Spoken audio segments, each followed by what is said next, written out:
So he's here for the conversation. He's doing a fun new phone game. Do you want to tell the people what the phone game is? It called Grinder? You said it's called the fun fan game. Yeah. Anywho, sometimes an actor is so good at playing the role of a real person, they actually become the man themselves. The man? I know it's gendered, but also man is in woman. So I don't think it is sexist. And I also have some women on my list we will get to.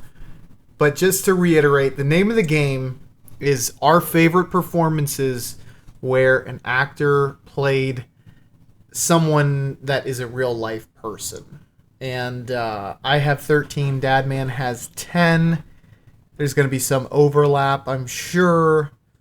And I know off the bat, because I was perusing lists online, that there's some that I didn't include because I didn't see. I want to be able to speak to them from what I saw and how much I appreciated the performance of the entirety of the movie. So drop those down in the comments down below as a living guide for people watching this so that they can take away our suggestions of movies they should watch for these great performances, but also to the ones you feel should be included that you've watched. So do you want to kick it off, DadMan, and hit us with your first one? Well, I'll start it off, actually. I'm glad you asked. Daniel Day-Lewis as Billy the Butcher from Gangs of New York is one that I put on my list.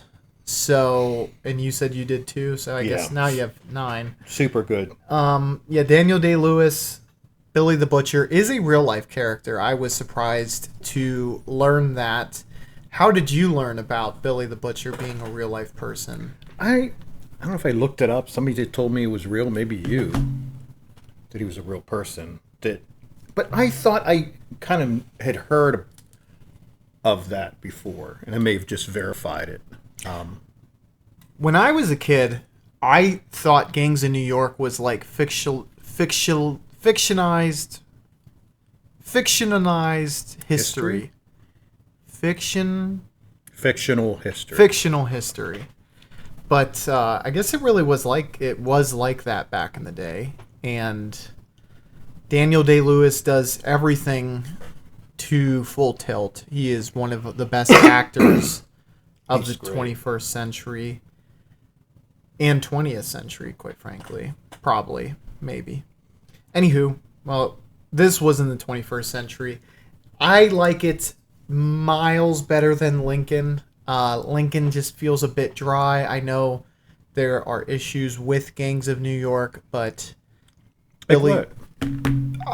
specifically, the only thing I would mention is just Cameron Diaz, but some people do talk about it as one of De Niro's weaker films. I thought the badassness...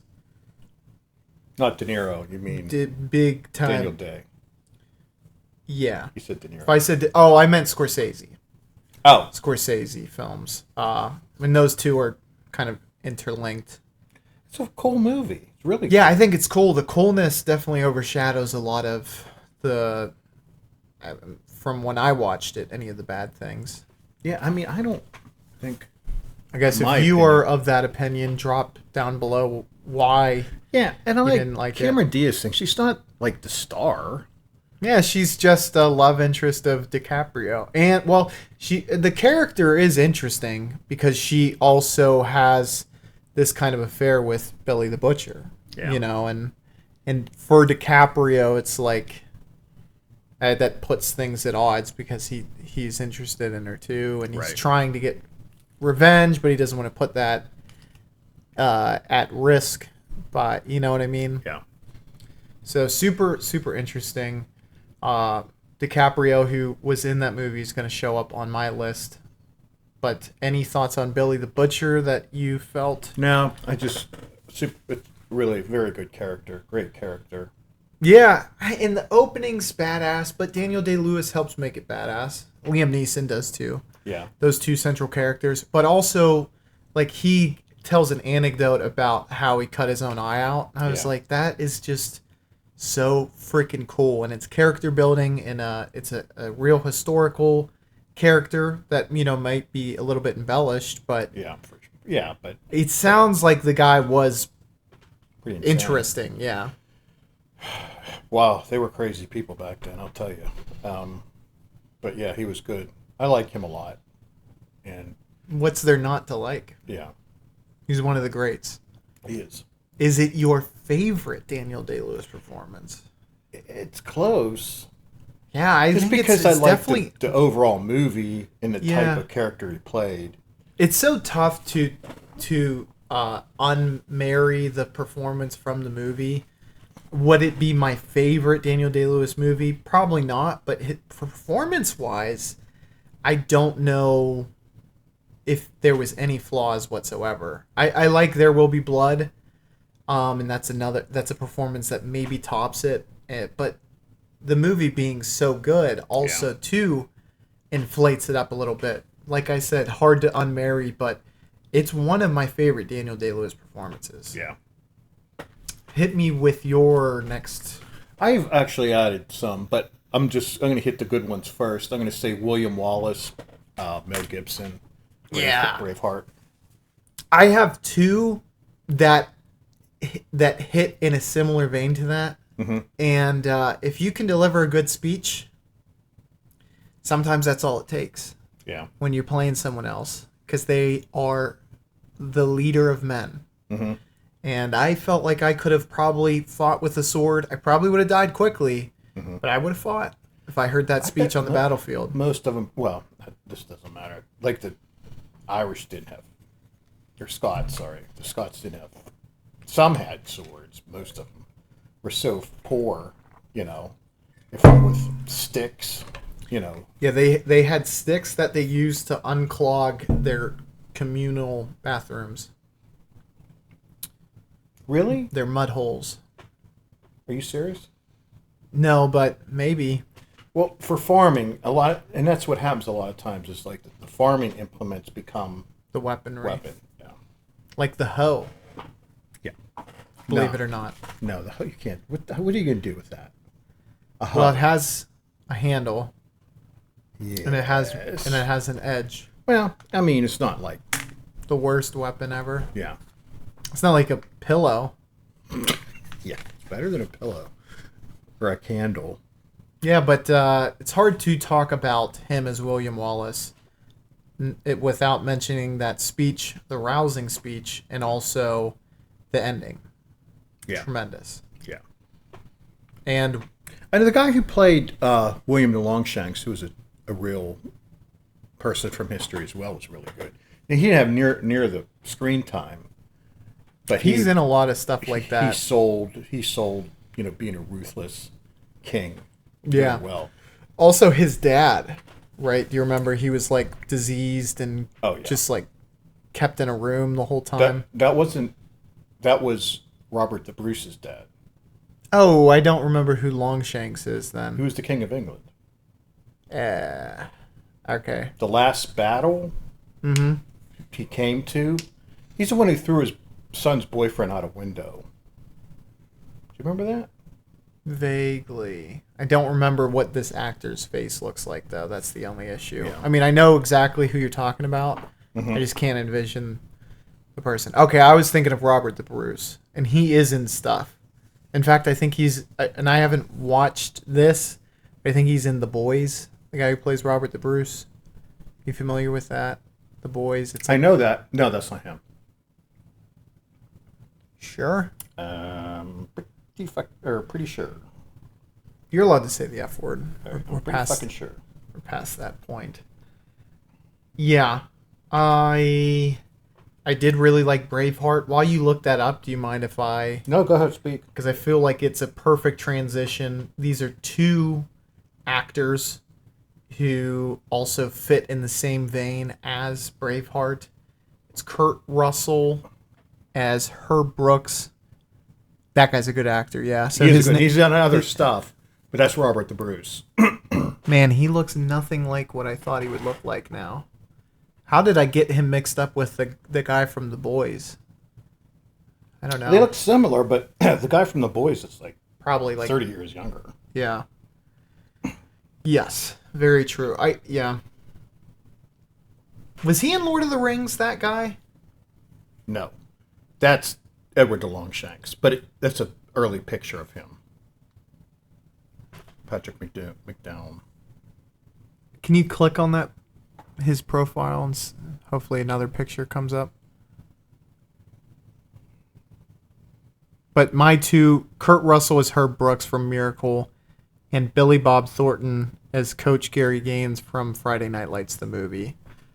Both gave some of the most thrilling, engaging, motivational speeches. This is a younger him. Very young. Yeah, I can't. Yeah.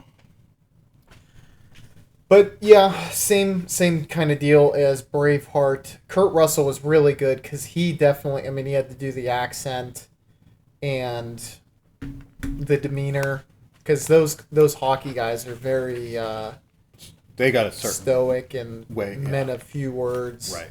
He nailed that 100%.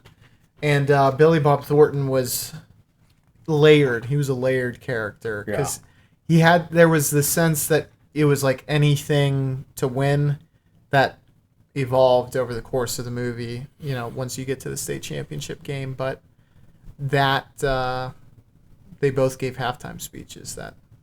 Yeah, and they were both good.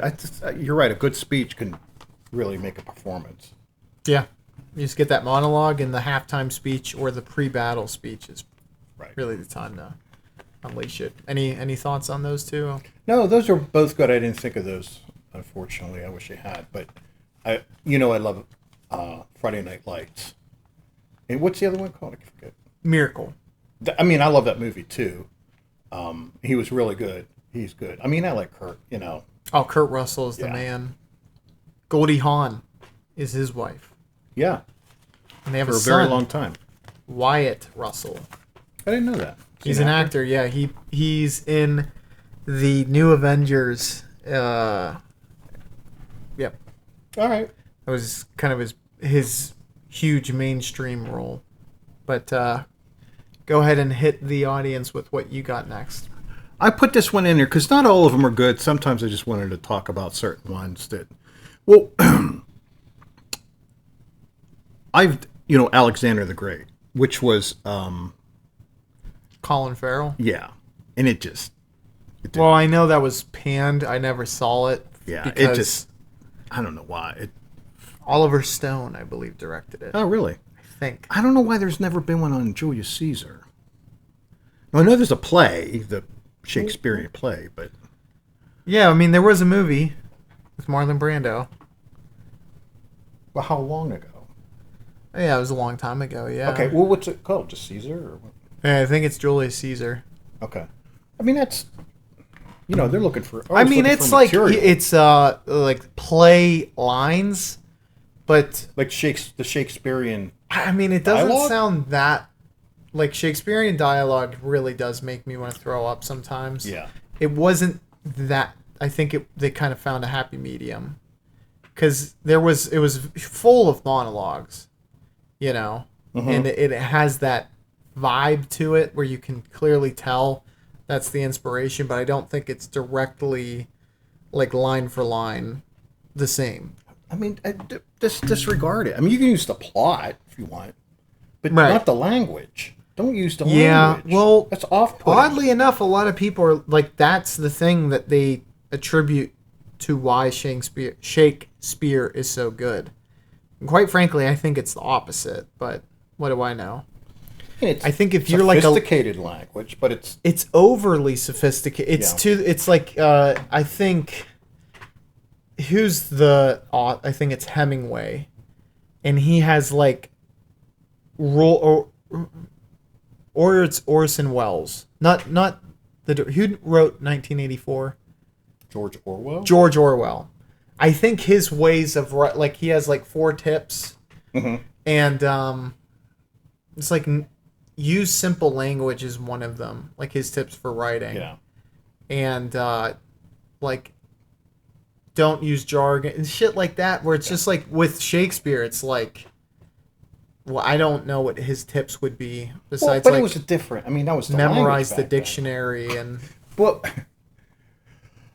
I've read books where where the language was simplified, and it made reading so much easier. It just flowed, Mm-hmm.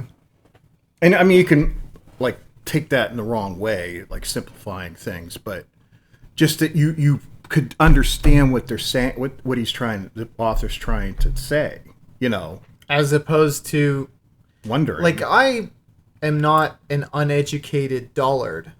Correct. And there's times where I'm like, I kind of have to just try to figure out. Well, they're awkward sentences, and it's not easy to. And really, really sophisticated language. It's like I don't use words like that.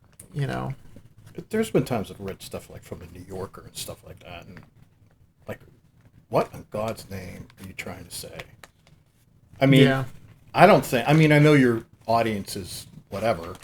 I'm not a dullard either. I read an awful lot. I mean, my reading comprehensions are very good, but I'm like, this is absurdly stupid. I mean, it doesn't. You don't. It's so difficult to understand what you're saying that it's meaningless. Yeah, I mean, it's like you're showing off your vocabulary or something. Yeah, and that should never be. If there's a word that perfectly encapsulates what you're trying to say, I think that's the only time it's necessary to use. Right. Sometimes there's very specific words for right. But other times it's like, good Lord. I mean, I don't know what you wrote. It's horrible. Yeah. I mean, I know that there's people who will, defend Shakespeare to their death, and I respect that. But that was how they spoke back then. It wasn't that he was trying to... Who, though? It would have been like... Those people that lived. I'm going to shut that door. But you vamp for me. That's how high scholars did... I don't even know if he wrote stuff for the masses. I mean, he performed... Everything was to be performed at the Globe Theater for, like, the guys who... So you're guys who ran the tannery. What you're saying, though, is that, like, our language has been dumbed down since then. Well, no, I get the old English aspect, but the vocabulary is insanely more varied. I haven't read one for so long, so I don't. You may be right. It may be a lot of 50-cent words and everything, but I don't remember. I mean, maybe I was mishearing it. Maybe like a combination of an accent and the old English made it seem like multiple words were stuck together, and I thought it was one word. Yeah. Maybe I'm the retard boy, the tartar boy. The tard. But it didn't seem like that. It seemed like they were using. But irregardless, which isn't a word. Sorry, regardless is a word though. They need to redo. You probably Julius could. Caesar. The thing I heard. And don't do the Shakespeare version. I mean, he was a general for F's sake. I mean, look at the Gladiator movies. What do you think they're so popular? Get a very good actor to play Julius Caesar. I mean, he did something, in addition to being very famous, he did something very instrumental in the history of mankind. With the Rubicon? Well, yeah, or destroying the Roman Republic. I think that's when it was a republic and then became a dictator or empire. Yeah. Afterwards. That's significant. Rome touches all aspects of Western society. That was the beginning of civilization. Well, the Greeks were, and then they took up. I'm not saying there wasn't like Asian and Middle Eastern and Chinese influences. I'm not saying that. But we live in the West, and in the West... Yeah, that was what touched the West culturally still. So it went from Greece to Rome to England. Yeah, Greco-Roman roots, without a doubt. Yes. To England. And then, like, look at they call them the Romance languages because of Rome. You know what I mean? Yes. Maybe not actually. No, they might be called the Romance languages because they have male and female. But it sounded good in my head when I made up that explanation. Could be right. My next one, but no, I completely agree with you. Julius Caesar would be sick. I mean, Gladiator. I mean, look at anytime that. it's like, well, they made one, and you're right. It was 70 years ago, over 70 years ago. I mean, it was a good one, but yeah, you could definitely update it for And sure. they're always looking for material for like, epic tentpole type. I really do think they probably are like, do enough people care? I don't know. I mean, you're right though. Gladiator 2, it's like this is someone everyone knows. Yeah. And will know for I mean, you could hundreds have of years. incredible battle scenes. Yeah. You could have palace intrigue. He was. Where you got to have a big budget. I mean, here's something. I know it's different, but Christopher Nolan's doing the Odyssey, and I think that if that is mega successful, that might open the floodgates for, because the sandals and sword genre or sub whatever that had died with, ironically, Alexander the Great was one of the nails in the coffin for that. Okay. So they said, look, they're way too big a budget, and if it gets panned critically, we are gonna swallow all the bags of all the dicks ever. Big old bag of dicks. Okay. You want to give me one there? Phillip Seymour Hoffman as Truman Capote in Capote. Yeah. I mean, that's performance maxing, is what actors call it nowadays. When they're like, I'm going to try acting good. He acted great. R.I.P. Boy, what a loss. I mean, because I don't think he was that old, really. I mean, he was... He was probably... 50s? Yeah. He was either late 40s or early 50s. He's got a kid now who's acting. He was in Licorice Pizza. He was in something else I saw, and he was also in an SNL movie. It was like where they were acting as like the original cast. Oh, he was... Okay, yeah. So I'm not sure who he I played. guess that didn't do that well. It went straight to Netflix, so it's hard to tell. Well, that's not a good sign. But if Netflix had it from the get-go, Okay, then it's not. Okay, then it's I just, hear you know what I mean? But yeah, Phillip Seymour Hoffman is another one of those guys who is talent-wise on the same scale as DDL, in my opinion. No, he is. And it's a very small space for who belongs up at the top. Yeah.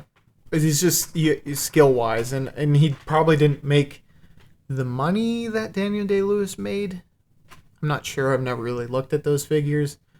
But he wasn't He's not a leading man. He wasn't, and that's the issue. But with Capote and The Master, which if that was based on... I mean, it kind of was, but not fully. To the point where they would sue him. Yeah, exactly. Yeah. And Scientologists love to sue, allegedly. But, yeah, Truman Capote, and that's a guy that you can really fucking nail the mannerisms and the speech, for sure. And if you've not watched that movie, just watch a clip, because, Truman Capote has a weird way of speaking, and Phillip Seymour Hoffman fully commits to it. Yeah. Because he was cold blood. He was a homosexual man. Yes, he was. Very much so. Oh, now I talked about this. Okay, it was called Waterloo. Yes. All right, so not the Richard one with Steiger, was that his name?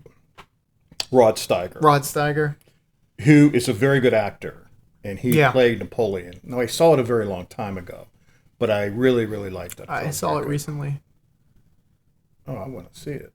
We did an episode about it. Well, we You and I. talked about it. Yeah. Not No, just- we're allowed to talk about it now too. Oh, I know. I'm just saying. I saw it, but a long time ago. You may disagree, and this isn't to be argumentative. Yeah. The guy who plays, and I should know his name because he's another historical figure. He is England's general. Duke Wellington. The Duke guy of who Wellington. plays the Duke of Wellington. Very good. I like that performance more because he's kind of Napoleon, I do think, it explores a really deep psychology, much better, quite frankly, than Ridley Scott's Napoleon. But the Duke of Wellington is kind of arrogant. You're rooting against him, quite frankly. That's the way I mean, maybe that just speaks to my American Western sensibilities that you root for Napoleonic. Christopher Plummer? Yes. Which I don't know how many other movies I saw him in. It wasn't like I went into that movie like, oh man, this is a Christopher Plummer movie. But I came out of it saying, well, the battle scenes very good. Were epic. But his performance was damn good. Yeah, he's very good. But I there is an argument to be made for both Steiger and Plummer. They're two great. I think it actors. really just comes down to, do you like the one where there's a lot being communicated seemingly under the surface, or a lot being directly delivered to you? Well, he probably was very, arrogant. Probably. Yeah. Because, you have to remember, that was England. Mm-hmm. And France was an upstart and had tons of military success, but they were used to being... England was the top dog. For like 100 years, True. Very true. And Napoleon had been not outcast, but exiled too. Yeah. So the belief that he was unbeatable was wrong. Exactly. And that he was going to be able to literally rally the troops and bring them back to the prominence. I mean, this guy was like, all right, I got you. I picked the battlefield. Let's go. Yeah, exactly. And, the psychology of both is so on the table here and delivered quite well. And it's a Soviet production, so it leans towards the fact that it's anti-Napoleonic because, like I said, that is a American, even though he's French, mindset in that it's like a great man can raise to prominence. You know what I mean? That a person can be a great man. And like Soviets have that too, but they think the system's more important. They think Stalin or, fucking the first guy. Lenin were the great men. Yeah. Or that Mao was great or whoever, you know what I mean? Yeah. But with them, it's outside of that it's like they're not the cog in the wheel. It's like Napoleon, said by Duke of Wellington, is like he said he's like worth 10,000 troops. It's like that's the advantage he brings to the battlefield. Mm-hmm. Is like him with 40,000 can match 50,000 just because he's there. Yeah. Well, I mean, he was older, he was ill, had he not had those issues, and then he had to take a nap, and one of his generals did something really stupid. Yeah, he sent a cavalry charge against Yeah, it was like an unsupported charge. Yeah. You're supposed to bring infantry with them or some type of troop. Infantry probably, yeah. Yeah.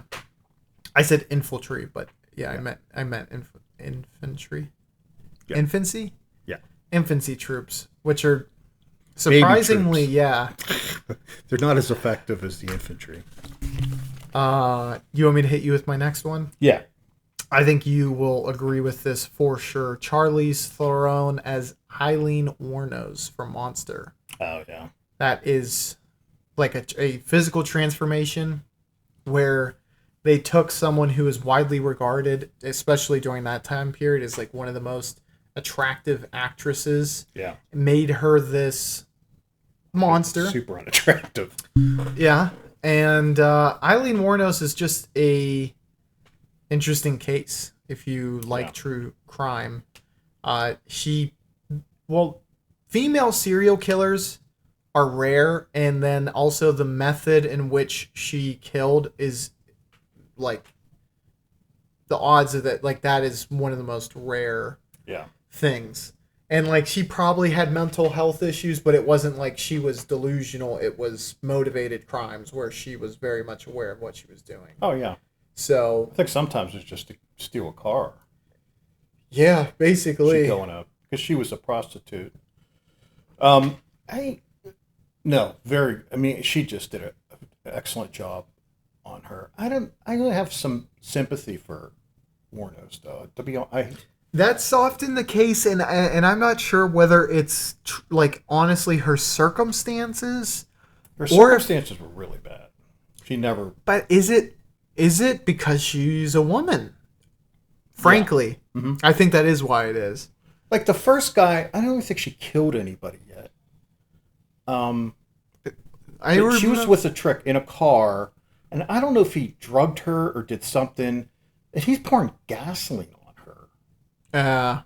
And I think that's just like, what do you do? You know, like these guys were insane. You know. Well, yeah. I mean, she was in a place. She was basically like on an interstate, or right off an interstate. Yeah. Which is probably like the riskiest. Yeah, because they're not from the area, and they can leave like that. You never know they were there, other than a dead body behind. So, yeah, but and maybe the way she portrayed it made her more sympathetic. I mean, I'm not saying she shouldn't have, whatever, but I can see why. I can almost see why she did what she did.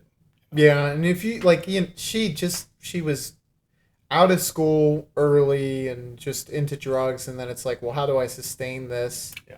So, and then you get beat up enough times. It's like you have a battered wife who after however many years snaps. Yeah. And she's like, well, this is the only way out, except it's not a fixed person. It's a person that's always there, but has that volatility. Yeah. Just speaking of that, I did see a Werner Herzog documentary called Into the Abyss, which explores the death penalty, and they were speaking to, I think he was an executioner, or one of the guys who would flip the switch. Those are electricians. Yeah. Okay. Well, then I think I don't know what he was. Then he might not have been. He could be electrician and be the state executioner. Oh, it's okay. like one person. It's like they don't, Yeah. Go on Yelp. Yeah, we need an electrician. He doesn't mind, death.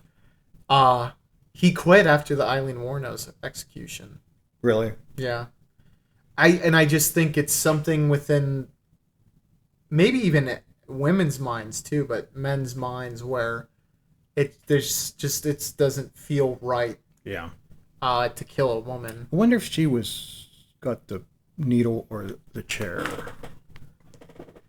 Yeah, so it could have been a doctor. It would have been the 90s. Well, it depends on the state. I think she's Florida. Oh, it's Texas? Okay. Oh, no. You're right. It was Florida. Well, either way, I understand. He's like... It actually shocked me when he said that, because I was like, dude, there had to have been multiple cases where... Lethal injection. Yeah. There had to be multiple cases where if you took an interest in it, weren't sure they were guilty. You know what I mean? Yeah. So for her, she was guilty. I don't think anyone argues that she killed people. So for that to be the one, I was like, I think it is just because she's a woman. You know what I mean? Yeah. Yeah. Where she was definitely disadvantaged, but there are multiple other serial killers, which I think she technically is. I know you have to have 4 or more, and I think she probably is around 4. Yeah, so those guys, some of them do actually have stable upbringings, but a lot of them don't. I mean, look at the co-ed killer. He was in California, so he didn't have to contend with lethal injection, or it would have been probably the chair for him. But, the big guy. Yeah, Ed Kemper. So, his childhood, his mother was a fucking bitch. Yeah. You know what I mean? I don't know if she was She hated him. Yeah, she would put him in the basement, and it was like, how attics kind of have that drop down door? Yeah. It was under the kitchen table so that the kitchen table was on top of this Yeah. kind of open up door at night. So he was like locked in the fucking basement all night. And he said there was a furnace down there and he would just like stare into it like a crazy person. And I think that's probably where his wild fantasies took place, because he had no real connections to people. Yeah. And just He also said he was in prison during it, like a formative years. Yeah. Formative years of his life. well, because he killed his grandparents. Oh, that's what put him in. Yeah. So I mean, he had a kind of he was sketchy even from a young age, but Yeah. I mean, she sure as shit didn't help. Killed 7. so she is a serial killer. Yes. Sorry. Sorry. You want to hit me with your next one? The Social Network. I have that one as well. Yeah, Jesse Eisenberg is Mark Zuckerberg in The Social Network. Very good. Very, very. Yeah. He makes him sympathetic, which a lot of people really aren't too sympathetic. I don't know about that. You don't think? So this is just my personal experience. I always thought Jesse Eisenberg was kind of like a weird asshole No. I agree with you because of that role. just because. No, I thought that they made some. I thought they made him kind of relatable and not like a dick. Well, not so alien, which I know is something that Yeah. he definitely came off like a dick, I thought. But you get I mean, a little. I mean, hell, if I were that smart, I'd be a huge asshole. True. I mean, he was a bit of. Well, I don't know. I see it differently. Maybe because I just expected more. Yeah. Him to be just super arrogant, and he wasn't. Well, I remember terribly arrogant. I watched it before I had any idea who the fuck Mark Zuckerberg was. Yeah. So Well, that'd make a difference. I'm like, okay, well, he's kind of an asshole. Yeah. But you're like, I'm on Facebook. I'm aware of what it is. Yeah. And then I'm like, wait, this is how it was invented? Yeah. I was like, he's a fucking prick. And I also was like, dude, this Jesse Eisenberg guy is like dickhead on Ritalin, and well, he personally, I think, is an asshole. But people think that I liked him. I did like. It was a great performance, though. Don't get me wrong. Yeah. It's a cool story. Really interesting story to me. Absolutely. Yeah. I like the Winklevoss twin shit, which I didn't again, you don't realize that either. You're like, oh, wait, people thought he stole this? Yeah. And it was like early on. Yeah. I mean, honestly, that is an interesting lawsuit, and I think they settled out of court. But it's like, anyone can have an idea.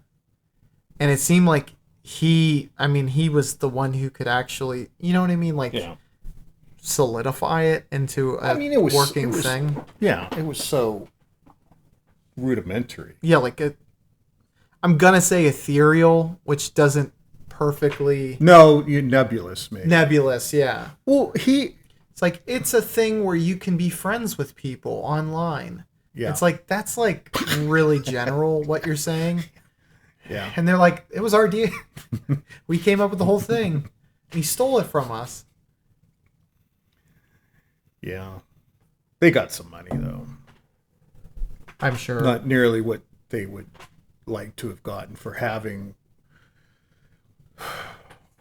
Do you remember the movie? Do you remember they were doing this thing where they would put a photo of a girl and then a photo of another girl, and you'd pick... Yeah. Yeah. Which for a college guy, and you get it through the movie, like the movie does well. And if you're like a like older than a young person or a young adult, you get why that wouldn't be a good thing to do for the people. But yeah, as a kid, and then the movie's like, I mean, that's kind of fucked up, you know. But that, in a sense, was a foray into social media. Mm-hmm. You know, although it's interactive. With talking with your friends, I mean, I know that's a simple generalization, but really that's the essence of the beginning of Facebook. You know, talking to your friends via the internet as opposed to like email or something like that. Yeah, I mean that's a big aspect to it, but so too, like I think one of the lines from it is they were like, "Oh, is so and so dating anyone?" And they're like, "I wish there was like a a status. you know like a yellow pages, but you could look at who is dating who." You know what I mean? Yeah. Which was, I mean, it's still, I think, on the site now. Like, if you have, there's relationship statuses on Facebook. I know there have been for the longest time. Yeah. But because that was part of the inception of the idea. Because he was a college dude. Yeah. Straight college dude. And that's a huge market, is like, you know what I mean, as far as consuming tech, too. Yeah. So, like, early 2000s, that was the group that was taking to it. They weren't necessarily early adopters, but they were, like, en masse going towards technology. Yeah, that's true. Okay, so far I'm winning, I guess. All right, go ahead. Yeah, but only by a quarter of a point, so I can make that up here, which I will, with Peter O'Toole as Lawrence of Arabia. Oh yeah. I mean, one of the best movies of all time, and an enigmatic performance. I didn't pronounce it super well. Enigmatic. There you go. I got it, yeah. Yay. Sometimes I have trouble with saying stuff. Yeah, but he's such a odd bird in that movie. It makes for a very charismatic but intriguing character. We had to be like somewhat out of his mind for what. Yeah. What did he do? I mean, I've read, and if I saw the movie, it was a very, very long time ago, like real long. Well, he was able to. He got Middle Easterners to fight against the Nazis, right? What did really? Maybe. He was able to get them to. He was able to basically like unify them. Okay. Because there was so much infighting. Yeah. And he was like, "Look, if we ride together, and they took a city." I forget what it was, but me describing this is making it seem like I didn't watch the movie, but I swear I did. It was a city somewhere in the world, but they were like writing about it, and it was really cool. And then they fucked it up like immediately, because as soon as they claimed the city, they were fighting. They're like, well, this group said they control the electrical grid, and they're refusing to give power until X, Y, and Z. And he was like, you know, we literally just showed what we can do unified, and now they're just tossing it away immediately. You know, and they had done stuff where they would like derail trains and then, you know, charge towards them. I think you're right, though. I believe it was the Nazis, but they play almost like a invisible role in the film itself. It was more or less, he's a British intelligence officer, and he's able to just completely... Oh, it's World War I, I'm sorry. So it's against the Ottoman Empire. All right. That's probably that makes why... way more sense now. Yeah, that's probably why I didn't know if it was the Nazis. So because I still, to this day, am not sure who the Ottoman Empire is. I know that's like modern day Turkey. Well, it was big. I don't know how big it was then. At one time, it was enormous. I don't even really know who's Turkish. Or what they're like. Well, they're part of what was the Ottoman Empire. The Ottoman Empire was expanding, and so like Serbia. Probably, yeah, they were in Serbia. Yeah, there's Muslims in there. Serbia. Ottomans are Muslims? Yeah. Oh, then who the fuck would Brits and the Ottomans team up against? Oh, wait, it was against the Ottoman Empire. It was against the Ottoman Empire. And they didn't like, the Muslims didn't like that the Ottoman Empire was impeding on their land? I mean, probably. I mean, you know, even though they're all Muslims, doesn't mean, you know, they're unified. Yeah, right. Yeah. We have that discussion a lot. Yeah. You and I. And I get that. But I just don't know the intricacies. Well, like Christians, I mean.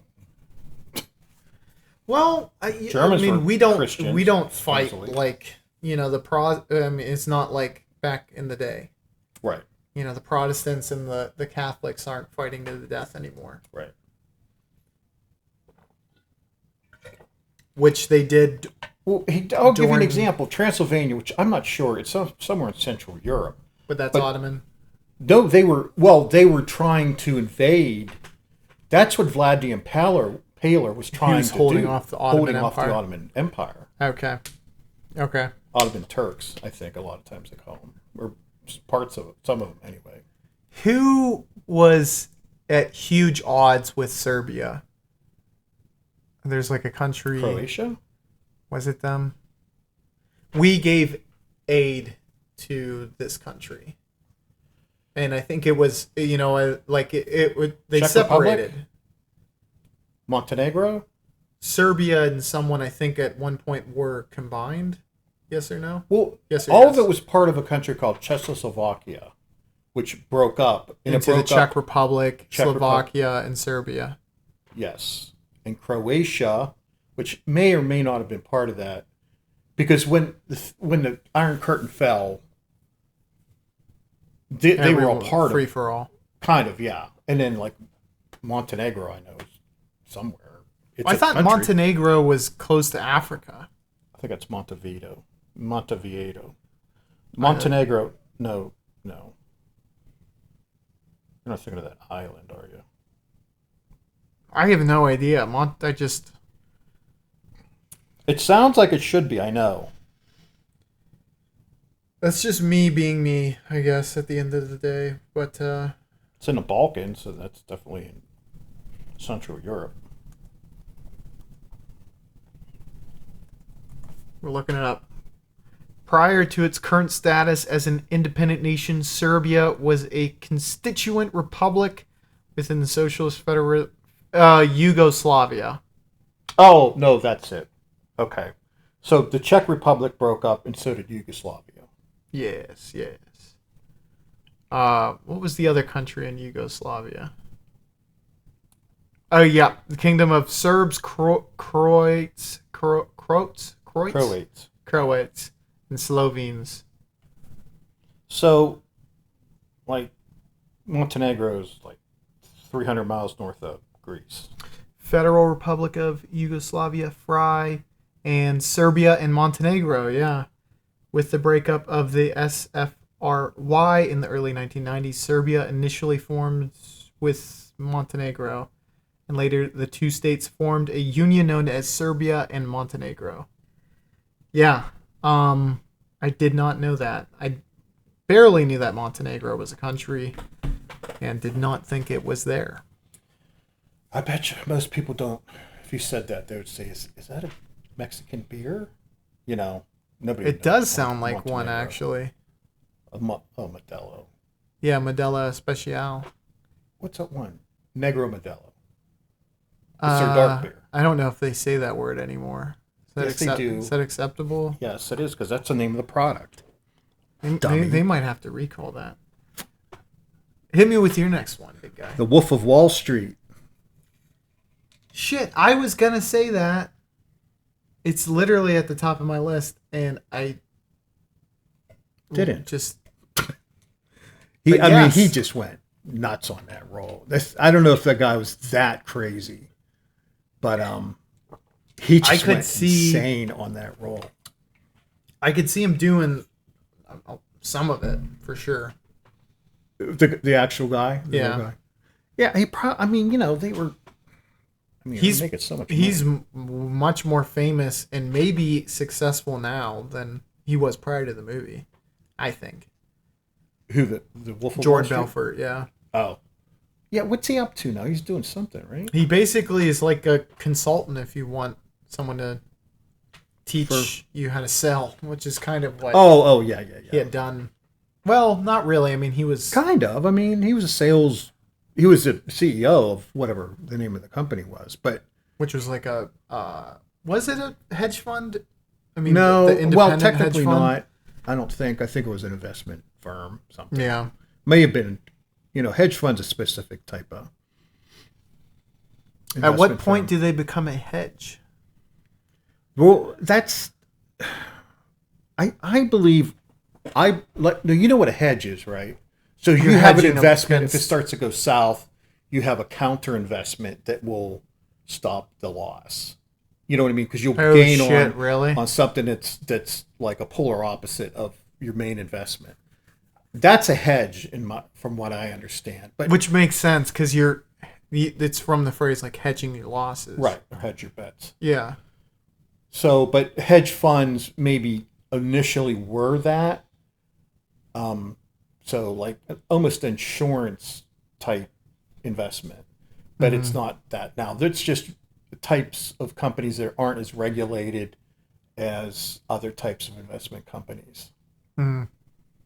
And there's tons of them. I mean, it's not like You got BlackRock. I don't know if they're a hedge fund. Let's look it up. We're looking it up. Because BlackRock's huge, and hedge funds sometimes aren't like the big. You're not like a Merrill Lynch or anything. BlackRock, I mean, top 3. Oh, they're freaking huge. Oh, they manage $76 billion in hedge fund assets. No, BlackRock is not a hedge fund in the traditional sense, but rather a global investment management company that offers a wide array of investment products and services, including, but not limited to, exchange-traded funds, mutual funds, and also a suite of hedge funds.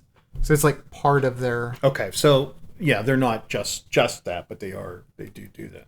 They are bigger than that now. Yeah, they're huge. They've graduated from the hedge fund.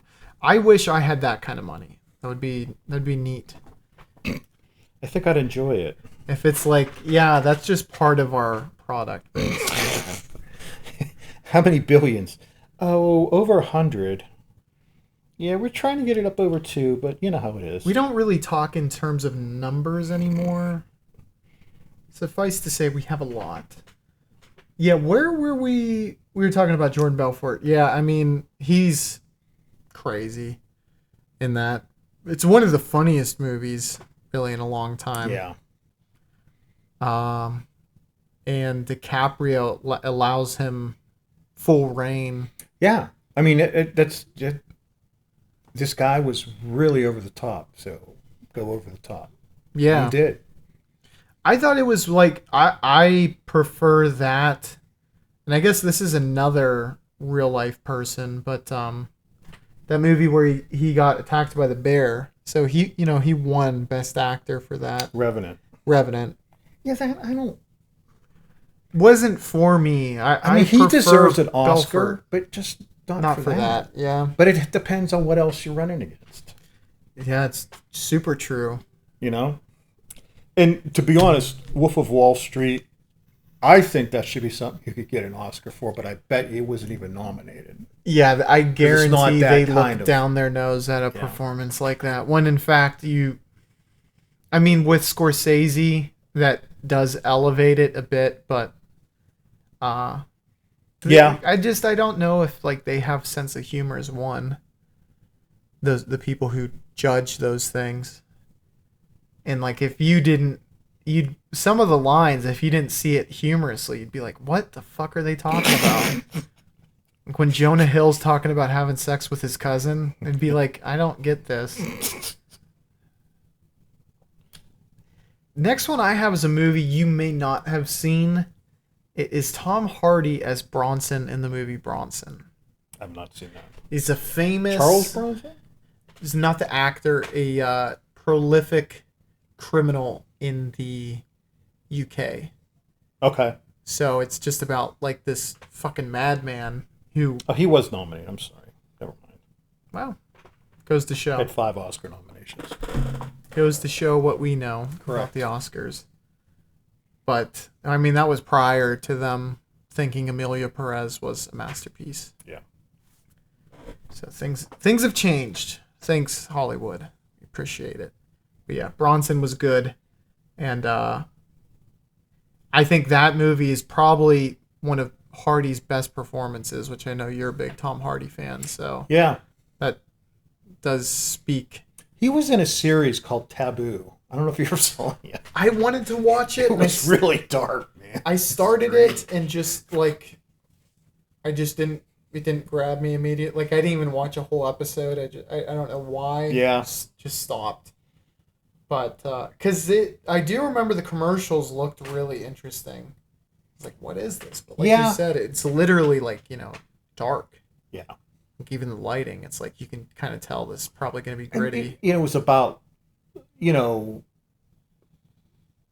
some very poor. He supposedly was sleeping with his sister in this movie, in this series, which is taboo.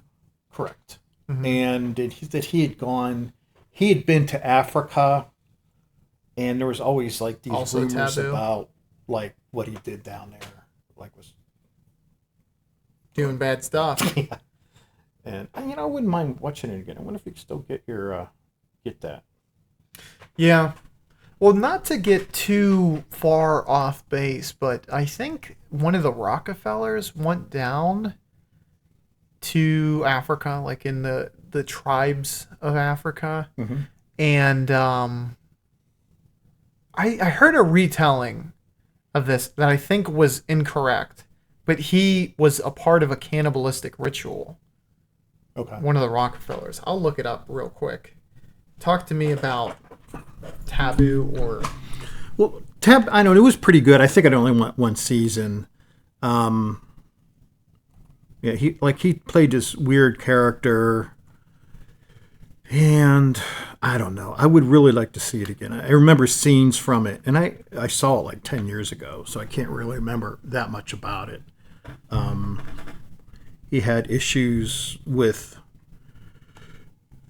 the polite society of England at the time, and I think that his sister was married to an English officer, and so he obviously hated Tom Hardy really a lot because Tom was very much attracted to his sister. Oh, that's so funny. So apparently the son was actually eaten by the cannibals, which is, I thought, the mistelling of it. But yeah, the 23-year-old son of New York's Governor Nelson Rockefeller and the heir to the vast family fortune went missing in Dutch New Guinea while filming a documentary. Oh, wow. That's so, crazy. Fuck around and find out, right? Yeah. Hey, are you guys Africa really... don't play. Are you guys really cannibals? Well, let's show you. When are you coming to dinner and see? Alrighty. Do you want to hit me with your next one, big guy? Oh, Passion of the Christ. Oh, was it something Cazale? Jim Cazale? Yeah. I mean, that is good, yeah. A lot of it is pretty much like what's the word? The way he was able to face the adversity. Yeah. It's just, I mean, you wouldn't talk about it. Well, he was real. Christ was real. But portraying a historic, real figure, that's number one. Yeah, I mean, who's a person Muhammad, that everyone knows? Oh, they're not allowed to depict Muhammad, so they would never do that. Although they'll be very... Why is that? Is that in their... Yeah, it's just part of... In their text? Yeah. But, well, I mean, you can't do it, but I'm saying that would be a great movie. Middle Muhammad? East. Yeah, the history of Muhammad. Yeah, I'm sure they would probably really like it. Yeah. If they didn't not hate depictions of him. Right. But, yeah, I mean, Christ is king, obviously. But, I was going to talk shit on Muhammad, but I'm going to avoid that. We'll save that for another episode. I'm sure he was a good guy. He might have done some sketchy stuff that I'm not super agreeable with, but, Yeah. I mean, to write, I don't think he wrote everything, but to write as much as he did, I mean, it's in the top 3 religions in the world. Yeah. So, I mean, talk about, like, influential. What's their book again? So Muhammad wrote the whole book? Is that what you're saying? Well, I mean, it's not the Hadith; it's the Quran. Quran, yeah. Yeah. So I don't know how much. Which one is the Jew? I know it's the Old Testament. What's their Bible called? Torah. Torah. Okay. Sometimes I call the Muslim book the Jewish book. Yeah. Don't want to do that. Well, some Muslim guy got really fucking pissed at me when I did that. I was like, I behead you. I behead you. I said, oh, come on, cut it out. I was kidding. Relax. Yeah, I mean, you got to have a sense of humor. Oh, my God, yes. We don't need to talk about it. I just brought that up because that just kind of popped into my head. So you go ahead with one of yours. Robert De Niro as Jake LaMotta in Raging Bull, another Scorsese flick. Yeah. I think it's the third so far. Yeah. That movie, though, is just so depressing. I mean, yeah. It's a very good movie. It's a great movie. It's just so depressing. It just showed the grittiness and but I think when you're like, look, I want the story of a pugilist. Yeah. I think that is the story you want to hear. I don't think you want to hear a story where it's like, yep, and then he retired and he lived wealthily. Yeah. Yeah, he has this huge mansion and never had to fight again. You're right. It's like this guy he fought Sugar Ray Robinson, who is considered one. Wait. Pound Was for pound. Was it Robertson? Robinson? Probably. I mean, he was the biggest. He's like Muhammad Ali, Sugar Ray Robinson. There's a handful, but I don't know if Jake fought him or not. But yeah, I feel like he might have been before him, but it was Sugar Ray Robinson, and LaMotta fought him 6 times and beat him once. I mean, Sugar Ray Robinson has over 180 boxing victories. I don't know. I mean, you're just fucking your head up at that. And I think everyone was doing, like, they were fighting before they really should have been. Yeah. So it's like, well, neither of them have an advantage. Yeah. Do you know who played his brother in the movie? Yeah, it was Joey Pesci. Joe Pesci. I don't know if you knew or not. Because I don't think people really think about him being in that movie. His brother. Yeah. And this is like it's probably one of the most memorable scenes. I mean, besides like some of the shocking scenes, is he's like, "You never knocked me down" to Sugar Ray Robinson. And if you really think about it, and it doesn't stand out, like people might not have got at the time that Sugar Ray Robinson is probably one of the best boxers ever. Yeah. That if you went like 15 rounds or whatever with him and he never knocked you down, like that is legitimately something. Yeah, for sure. I mean, the guy they based Rocky on, he might have got knocked down by Muhammad Ali, but I think he went like the distance with Muhammad Ali. And maybe like that parallel LaMotta and this guy, like LaMotta was in his own right a great fighter. Yeah. Like he was a champion in any other era, could have been the guy, but he just happened to be fighting at the same era as one of the best to ever do it in the same weight class. Yeah. But, and when you're fighting that often too, they just say it's like, getting knocked out it'll mess up your brain, but your hormone production too, where you'll just be more impulsive, more depressive, and that's like the absolute last thing guys who are just innately aggressive need to have. Yeah. It's like, because, there's a scene where he just like takes a girl and literally drags her across the street by her hair. It's like, yeah, I mean, if someone's a strong dude and just snaps, they're going to do something nuts like that. But, and I think he fought over 100 fights. They don't do that anymore. No. Muhammad Ali had over 100, I think. How do you fight that many professional? Did he? Because, I mean, he took off those 3, I mean, they gypped him 3 years during Vietnam. And he had some wars, Muhammad Ali, that I think just shortened his lifespan, quite frankly. You know, and it did. I mean, it affected him. It was sad to see him at the end, but considering what he did, he was 56-5. Oh, I'm sorry. Okay, but it was here's just a big number, dude. Even like most people, like there's like maybe one. I think Terrence Crawford, who's like close-ish to that. I mean, like most guys, if you're a big name guy, it's like you get to close to 30, and it's like the big money fights. Yeah. And then you maybe have 10 of those, and then you're out. You get to retire. That wasn't quite at the age where they started offering them. They started to a little bit.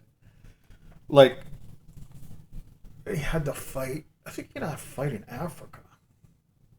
Well, Thrilla in Manila. That's obviously Thailand, right? Yeah. No, not Thailand. Manila. Is that Vietnam? Mm-mm.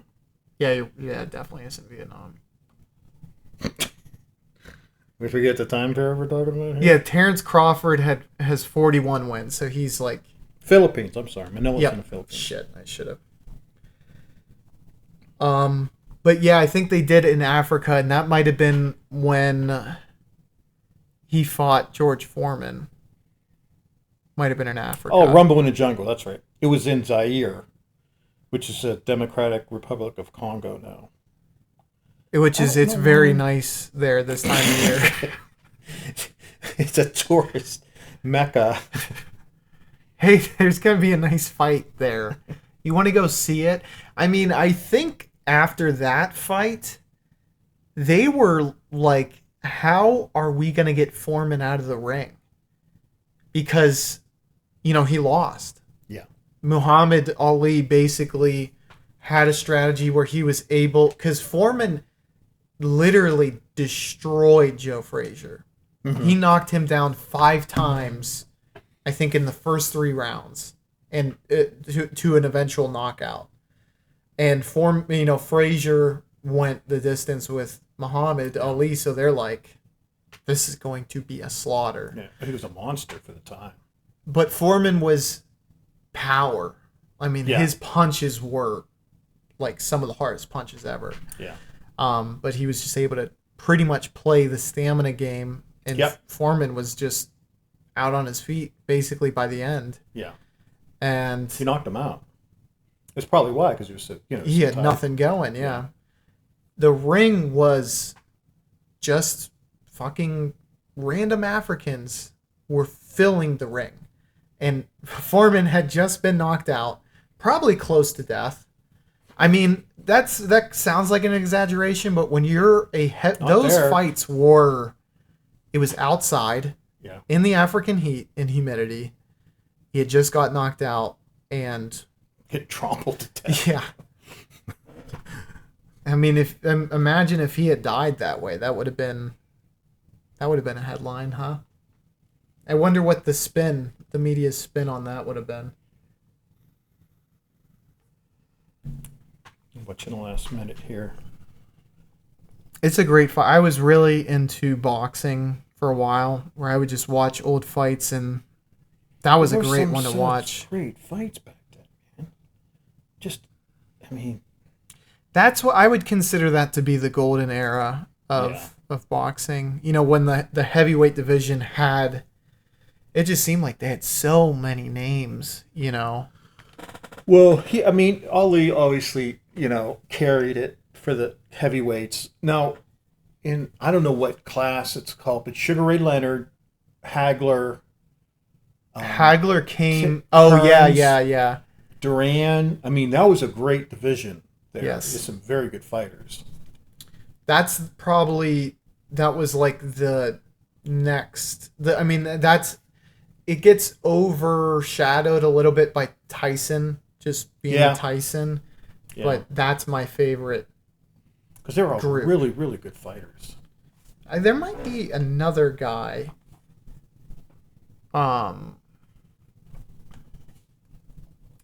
Who's in that?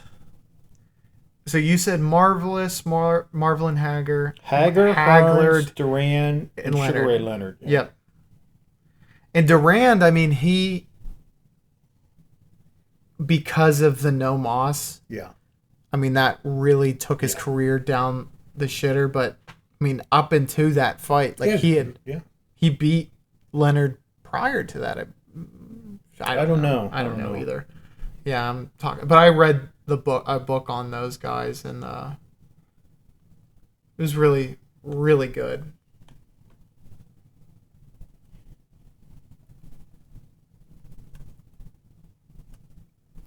Just looking up right now if Roberto Duran beat Sugar Ray Leonard. Because I thought Duran defeated Sugar Ray Leonard in their first fight, and then the second fight was the no moss, which essentially, I mean, I think in your mind, like, erased that victory. Because it was such, I mean, to quit on the stool is like... I don't know. They said he ate too much or something like that. And if you got to be in, everything's got to be perfect for you to go out and do a fight like that. So if you ate too much steak or something, you're like, dude, if I can't go out there. If I eat before pickleball, sometimes I'm just like, I guess I just don't have it today. Like, I'll still play, but if I'm like someone who is technically one of the best to ever do it, is punching the shit out of my face, probably be like, you know what? We'll try this on a different day. What are you doing this weekend? Let's have a rain check on this one, eh? My gosh, there's scratches in them. My next one... Oh, wait. So I was talking LaMotta. You got one that you want to share? I guess this will be my last one. I would say 300. King Leonidas. Yes. We've talked at length about that actor whose name is eluding me. Keith Butler? Something Butler, yeah. Yeah, I know it's Keith. Yeah, I think people wanted him to. Certainly Money Men. They wanted him to explode on the scene. Yeah. And I think as fans, we probably thought he was going to. Yeah. Ricard Butler? Gerard Butler, there it is.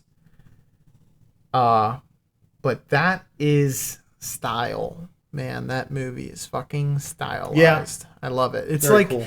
It feels like a comic book movie if it was done. Yeah. You know, like it's ripped out of it's superheroes fighting, you know, because it's a story of that's pretty nuts. But We Are Sparta will always be in the what's it called? Annals. Not the Pantheon, the Lexicon, something con. A lexicon. Lexicon. Yeah. I hope, at least. I hope people remember that forever. Somebody said that to me one time. A kid said it. That's funny. We are Sparta. Yeah, I remember that. Was funny as hell. And the Spartan kick. Which I don't think that was like something they were known for before that movie. Maybe I'm wrong. No, I don't think just kick someone in the chest. Yeah, that's a badass movie. I think it's Zack Snyder who I thought was the bee's knees after that movie. And now I'm like, is he good? He still has like super fans. But he handled like Batman and basically DC movies. Well, what about the last Batman I saw? They kind of introduced the Riddler. Yeah, that's Matt That? Reeves, and I think they are. It's just because he looked really. I mean, I liked him. I just liked that character. Oh yeah. That's mountains better than what Zack Snyder did. I'm sorry. 300 was very good. Watchmen was pretty good. Yeah. Though I think it didn't take the source material and elevate it, in my opinion. I mean, I wasn't even familiar with the source material at all. I never even heard of them. Like I'd watched, like they animated because it's a graphic novel. Yeah. So they like basically, I mean, I think it was like super simple, like rudimentary, like just made it look like it was moving a little bit. But anywho, I mean, the movie, it's like super, super close to the source material, but like, it's like, then maybe focus a little more on stuff that was like, maybe, I wouldn't have focused on that necessarily, because you can't tell the entirety of it. Yeah. But then you get to Man of Steel, which people are trying really hard to rewrite history that was a great movie. Was it bad? I would say no. But I think you can I would be more willing to argue it's bad than it's great. I think it's like middling. And I think in terms of what I prefer, what about where's the Riddler at? How long ago was that? I mean, maybe it wasn't successful, but I really liked it. At least like the Riddler in that movie. Oh, The Batman by Matt Reeves. That's Matt Reeves did that one, directed it. Okay, but that's Pattinson, right? Is that the Pattinson movie? Yeah, Pattinson was Batman, and Paul Dano is the Riddler. Badass. And was he in Prisoners? Yeah. He's the... Oh, no, Paul Dano. Yeah. Yes, he's the kid that is taken hostage. Okay. That Hugh Jackman's like beating the fuck out of with a hammer. Yeah. Paul Dano is amazing as an actor. He's in There Will Be Blood as well. As was a child, I assume. Man, he's an adult. He just looks younger than he is. Okay. He's the pastor. Do you remember? He has a twin brother too. He's the, spoiler alert, if you haven't seen There Will Be Blood, which came out nearly 20 years ago. He's the one who's killed by Daniel Day-Lewis in the bowling alley at the end of the movie. Okay, that's him. See, well, he kind of looks almost normal, but as the Riddler, he does not look normal. You know what I mean? Yeah. He can do psychotic looking very good. Yes, he can. And the glasses make him look distorted. So, yeah, they do I think Barry Keoghan is the Joker so far, and he's a good actor. I'm... What's his name? Barry Keoghan. It's spelled Koeghan. He was in The Killing of a Sacred Deer. He's the weird kid. Oh. Yeah. So I think he can really bring something to that character. Oh, my God, yes. He's got... Because he plays like a different kind of psychotic in a lot of movies. Like that movie. He was born in Dublin. Yeah. He's in Banshees of Inisherin. He was pretty fucking funny in that movie, too. Is that the one with... Colin Farrell and... What, they just have a falling out? The whole movie. Yeah. Which is... It's like a dark comedy. But you feel really bad for Colin Farrell because you're like, yeah, what the fuck? They're like best friends for like 20 years, and the guy's like, I don't want to be your friend anymore. Well, I thought it was the other way around. I thought it was Colin Farrell didn't want to be... No. Oh, it's the other guy. The other guy, yeah. I may have to watch it because I love everybody in it so far. I would. I definitely would. It was my favorite of that year. Well, that's big. That's saying a lot. It really is. Fuck, I forget where we were. Oh, the Batman. So, yeah, dude, I love Pattinson. I love Keoghan. The universe itself feels, it has those shades of Nolan realism to it. And I know they're going to do something with Bane. And here's the thing, and you're not going to like what I'm about to say. Bane was like my favorite character pre-movie. Like, I like that. Honestly, I liked the character as a little kid from the first one that he's in.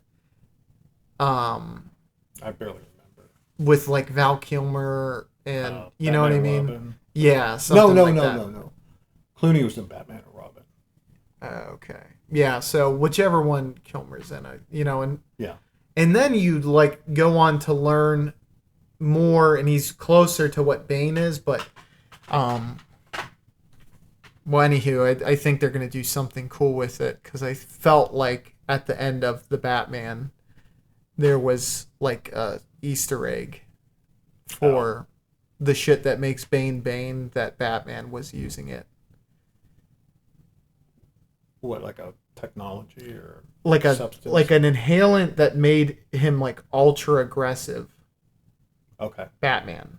Okay. Used it, but what I'm thinking is, Bane's gonna get a hold of it and like, he's always on it, and so, you finished your list. Do you want me to just quickly run through my last ones and we can talk about whichever ones you want to? Mm-hmm. Okay. Johnny Depp as Hunter S. Thompson. Mm-hmm. George C. Scott as General Patton. Yeah. Margot Robbie as Tonya Harding. And then this one you don't know. This is a shout out for the huge cinephiles out there and movie heads. It is Renee Falconetti as Joan of Arc from the old ass silent movie. Yeah. You might be like, well, how did that make it? I don't know what Joan of Arc was like. No one does. But it was just, with the silent movie, you're like, how do you have a great performance? And it was just like the facial expressions and just being able to see the agony on this chick's face was so good. You're like, Jesus Christ, dude. I feel bad. She had it rough, I take it. Yeah, well, during the trial, she's like, they're just fucking this girl over, what I mean? Well, she was a woman. And they believed that, she... Did you think she was a witch? Or... Not quite. Well, it was because they were French and she believed... Wait. They were English. And she believed, like, God was helping the French against the English. So, they thought she was a sacrilege, basically, or a blasphemer. Because I guess... if you were really religious, like super religious, the thought that, well, I guess anyone can really empathize with this. If you think someone believes they're righteous in attacking you because God prefers them. No, yeah, you're going to think they're wrong. They all thought God was on their side. Yeah. Well, she thought God was talking to her. Yeah, I know. A little beyond the normal, but yeah. Well, she was captured by the English. I'm surprised she even got a trial, to be honest. Well, because she was such a devout Catholic, was probably the only thing that kept her from having a trial. Yeah, exactly. Because I think the trial was through the church. But again, like that was during the time period of the Hammer of Witches, basically, where, there would be priests who would go to, not villages, but you know what I mean, like... villages, yeah. Yeah, villages, and... try to coerce... Yeah, they were getting paid out of the ass, and, they were witch hunting. That was major in Europe before it ever came to Salem. Yeah, and in Salem, it wasn't that... it was a fairly big deal in Europe, but Salem witch trials, I think there's only 3 people killed, which that's not like a... Just in Salem or in the United States? Salem's... Yeah. Because maybe every, like, small tribe, like, maybe there was, like, a smattering all over. I don't think a lot of it carried over from Europe. That, I think, is known because it was rare. Okay. I guess I just thought it happened more. Where I always say that. I don't know why I think it's such a big Massachusetts. Deal. No. Well, that part's right, but I just thought I was going to ask where the name Salem came from. Salim. No. From Jerusalem. Ah. The back half of Jerusalem. Well, if you are a Muslim... Jerusalem. So Salim. So I think you're pronouncing it wrong, and I know what you're trying to say. Salim. Which means hello or peace. Like Saladin. Well, that's a person's name. Well, they would say, if they had to say Salem, how do you think they would pronounce it? I don't know, but it didn't come from a Muslim trying to say a word No, it's not. You're looking at it incorrectly. There's salam. I think it's called. Allah alaikum and salaka alaikum or something like that. Is peace be with you and then also with you. Okay. May the force be with you and also with you. Salam is one because I work with a little girl from. Salam alaikum. Okay, stop. Allah alaikum. And we said salam to her. Well, there's a guy. His name's Salim. So what? Fucking, no one cares. I know a guy named Salami. Jimmy Salami. Yeah. Guess what he didn't like? Ham. Wait, is there pork in salami? No. I don't think so, no. I think it's beef. So they could eat it. Yeah. Well, and Jewish people don't like pork either, right? That's correct. They both don't. So, like, basically, Christians, we can eat whatever we want, except for meat on Fridays during Lent. Correct. Yeah. Which I'll take that trade-off every time, I think. Oh, yeah. We like pork. Pork is good. Ribs are... Well, not all beef. You can get beef ribs. Well, if you go to a regular restaurant and you order ribs, those are beef ribs. I don't know. I think it will say. Or, I don't know. They should tell you that. I mean, I feel like they'd be beef. They're just so big. I mean, pigs are fat, though, so it could be pigs big, got too. a big carcass on them. Yeah. I mean, I've never Killed a pig? I've never done that, actually. Yeah, so I like George C. Scott as Patton. That might be my favorite amongst the bunch. Although Christian Bale as Dicky Eklund is pretty amazing. Who? From Fighter with Mark Wahlberg. Christian Bale's the brother who's on drugs. Yeah, okay. Yeah. I mean, he seems to he became that guy. Yeah. Pretty much. Yeah. That was great. Johnny Depp as Hunter S. Thompson. That's my Hunter S. Thompson. Yeah, I know you like Bill Murray. You like Bill Murray more. But I didn't see Fear and Loathing. You haven't seen it? I read Hunter S. Thompson. You haven't seen it? No. I saw part of it. I'd give it a part watch. I saw had Benicio del Toro in a bathtub, and he think he shit himself. I don't think he shit himself. I do remember, though, they brought like an underage prostitute to their room, and that was a big deal in the movie. That probably transpired in real life. He was insane. Yeah, Hunter, he's a guy that I just kind of wish, and we're very lucky he wrote down as much as he did. Yeah. But it's like I'd want to literally be able to pick his brain. Well, not literally, but just understand like how does that work? You know what I mean? Your brain, you're like, how does a person operate like that? And I guess you don't for long. It's like you can run like that for a little while, but because I mean, how are you productive? How do you fucking write when you have that type of lifestyle? Super creative dude. Some of those super creative dudes. I mean, he wrote, drank, took drugs, went places, and then wrote. I mean. Yeah, I guess it's just because I just wouldn't be able to. Like, I could do one or the other. It's like I could do a bunch of drugs and just completely go off the rails. I can't even stand. Yeah. But he seemed to be able to, he's like, he had two sides. That was, I think. Yeah, I mean, that was kind of part of, it was all.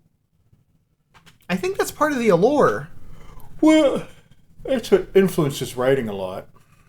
Well, because you have to, I mean, I don't know how regimented you have to be as a writer. I mean, you have to eventually, like, okay, I'm going to sit down and actually do this. Yeah, I think things just poured out of him.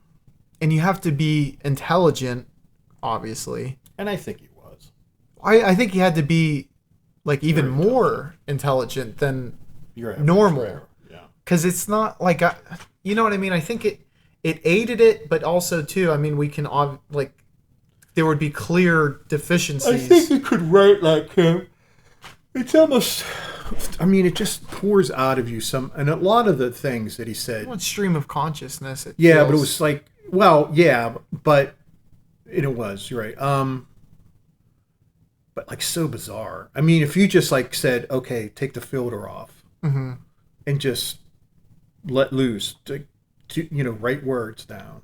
And that's kind of what he did, maybe a basic idea and then just poured forth from there. But he was able to be structured too, because I can talk like stream of consciousness, but there's just no connection. He had a background, I'm sure, in some journalistic background. I bet he went to a good school. Yeah, I don't know. He probably went to Columbia or something. Probably. He's probably a Fed. Honestly. Yeah, and George C. Scott, you saw Patton. Mm-hmm. Patton. Not U.S. It's funny, U.S. Patton. Like it's but I like that movie a lot, and you get, because I just think you look at generals, like it's like selfless, when in fact that's probably very rarely the case as to why you can't strive that high in the military. I think it's super easy to get tripped up or just like basically stuck in your position. You have to stay for long. He was a war fighter though. And the thing, what messed him up is he said something about Russian women, I think, and then something else. It was so fucking stupid. But even he then, slapped that one guy. Oh, well, I'm sorry, that was the big thing. Yeah. But he said something about Russian women, and they're like, we can't have him talk. We got to bury him. And then he died. But he wanted glory so bad. Where I think the fact that we won the war, but he wasn't like the guy, basically I think he would have rather like them keep the war going until he could be the guy to do it type deal. No, yeah, he did. He spent his honeymoon in Europe just to get a feel for the terrain and stuff, because he had a feeling we were going to end up going back there. That's fucking insane.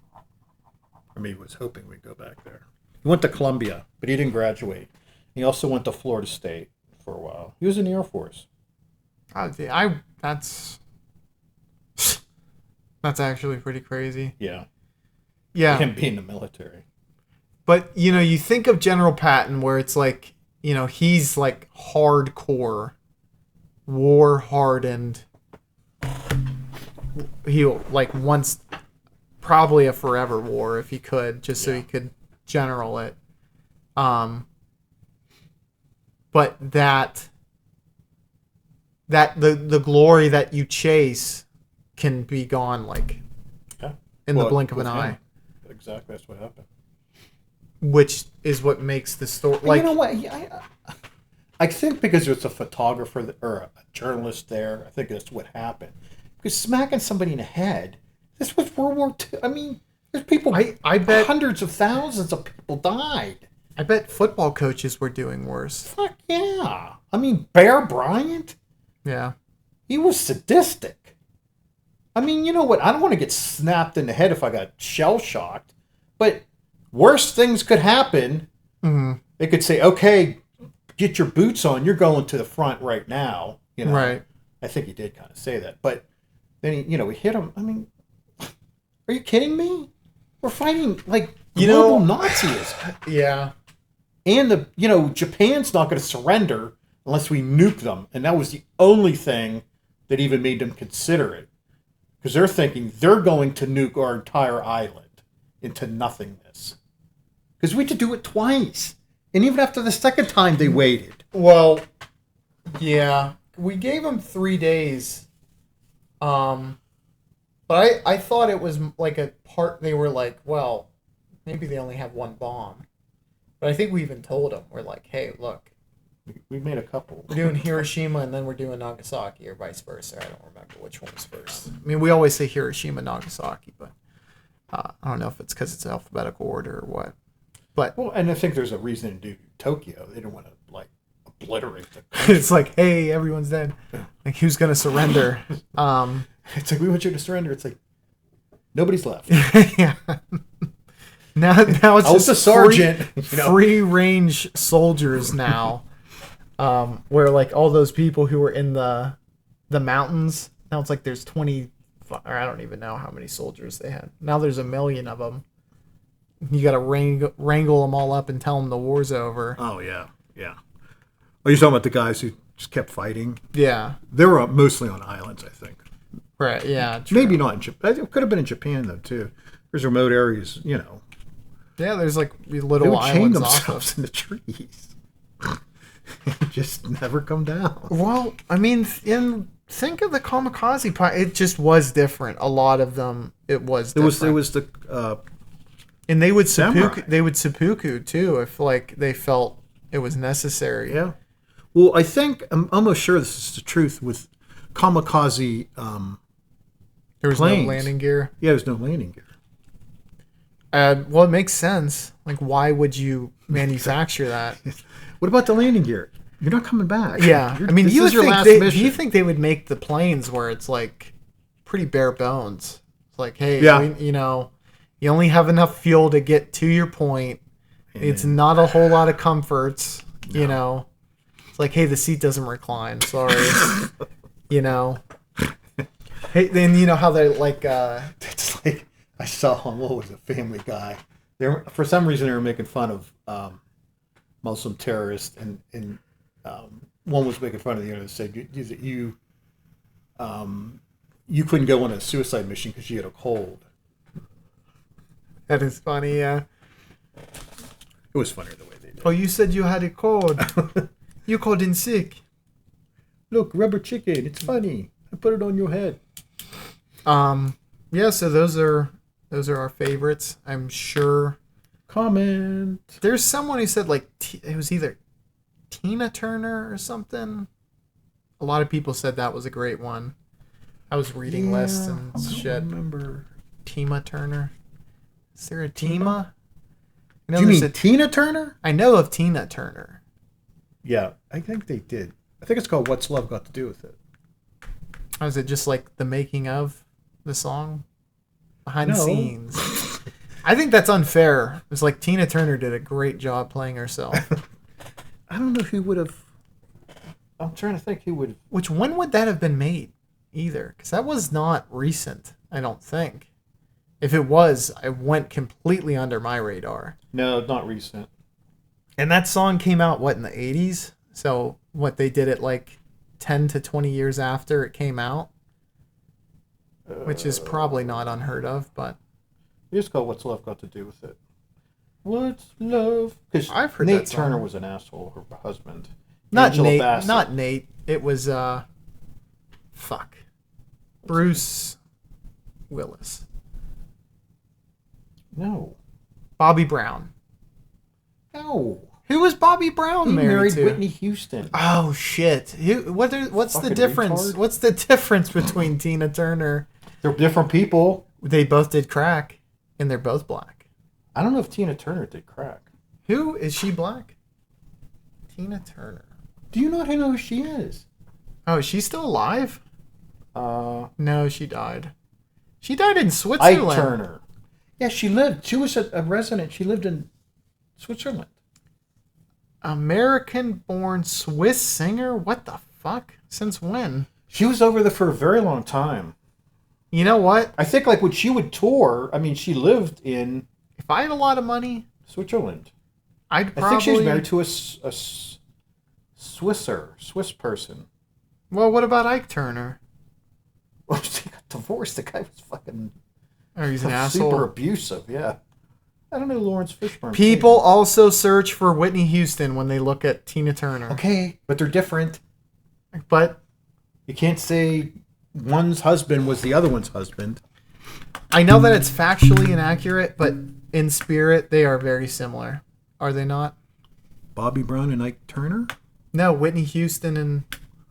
What's her face? Sounds kind of right. racialist to me. I All don't know. right, let's check it out. Did Tina Turner do crack? to end the episode. I think Do crack cocaine. As ever having done that. Cocaine. Or even doing drugs. Did Tina Turner do crack cocaine? Searching. Tina Turner's son, Ike Jr., was arrested for crack cocaine. Oh, that's almost like her Multiple doing it. sources confirm that Tina Turner struggled with substance abuse, including cocaine and alcohol, particularly during her tumultuous marriage with Ike Turner. She overcame her addiction, which I am very happy for. They do confirm her past cocaine use, though there's no reliable information suggesting she specifically used crack cocaine. But I think we No. That's a leap. She was we never can known take. for that at all. I'm getting cold. We have to tell the viewers, All right, listeners. guys, you tell us. What do you think? Crack cocaine? Tina Turner? Never. I mean, I was around when she was. You weren't, okay? She wasn't known for that. You guys didn't have TMZ though. Okay. You thought everyone lived in rainbows and fucking. She didn't do cocaine. She did. She That did. was Okay. When she was married to Ike, she didn't really become famous until after she divorced him. I don't believe that. How do you know the name then? Because she had a career. Mm-hmm. She didn't do What's Love Got to Do with It. He would have With been him. forgotten. He I would have don't been know what happened. forgotten, man. He didn't It's like, who was Johnny Cash married to prior to the girl that he was married to at the end? No one knows. Rosalind Cash.